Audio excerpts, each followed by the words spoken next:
World War Z by Max Brooks. This is about an apocalyptic, fictional horror situation set all around the world and even up a little bit in space, and is all about the human response, how we handle it, and how we react to zombies and The Walking Dead and all that. So there is a movie. Of course, it has nothing to do with the book. The only thing it shares is that there's zombies. That's it. Read this book. It's much, much, much better than the movie. Like I said, zero relation. It focuses on interviews. And so there's a number of characters, quite a few actually. They do come back to them at the end, but for the most part, there's so many that, I started reading, and after each chapter, I would remember the events, but I would forget the character.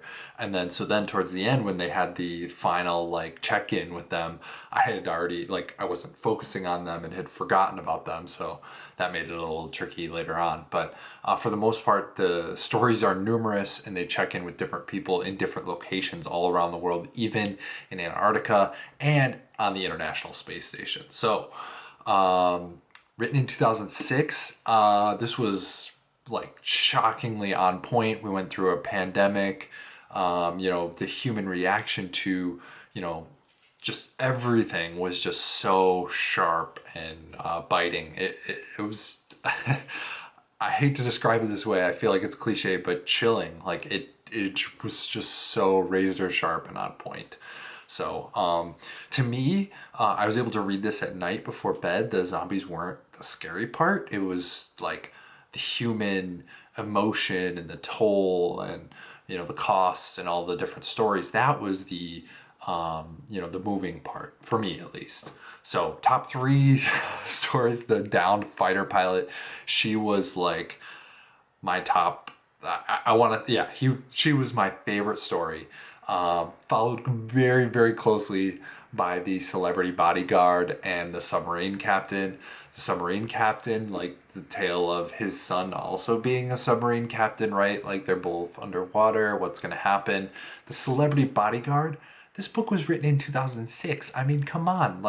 This was like had influencer culture nailed to a T before social media was even like started taking off.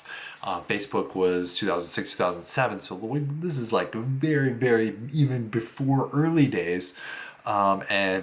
This book was published, it was just so on point. I've said that like 6 times already. Anyways, honorable mentions: the astronaut aboard the International Space Station, right?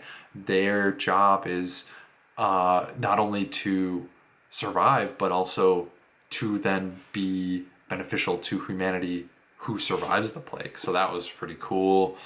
And the blind man in the Japanese national forest on their nature preserve on Haikido, that was like super cool. Loved that, just his account of being on the fringes of society and then coming to be part of a movement, and knowing that there is something beyond just sight, right? There's the sounds, the smells. You can feel it. The interactions with the animals, like that was just super cool. So there were heavy stories, the tales of loss, dismemberment, but then there were some lighter stories, and they were kind of mixed in and alternated. So that was good. I tried really hard to, end then when I read at night, I was trying to end on a lighter story, so that helped a little bit. But yeah, super realistic. It dealt with all kinds of different topics: greed, denial, community, frustration, hope, doubt, just all of it. Just every part of it rung true for me, that it was just so sharp and so good. Such a good book. Absolutely worth your time. At 350-ish pages, it's just super condensed and, right there for you. The shovel that the Marine Corps came out with, called the lobotomizer, that was super cool.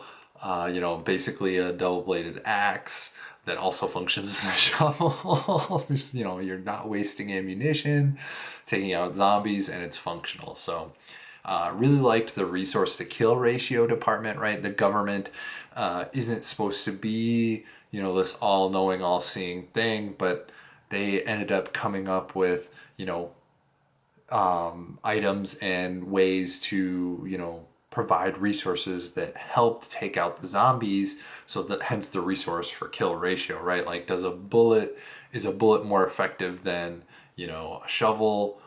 They just did all these analysis, and it was just really, really cool that that whole department kind of played in. It was kind of like a neat response, and the way that the government would handle a crisis like this. Um, yeah, this book focused on the humans, not the zombies.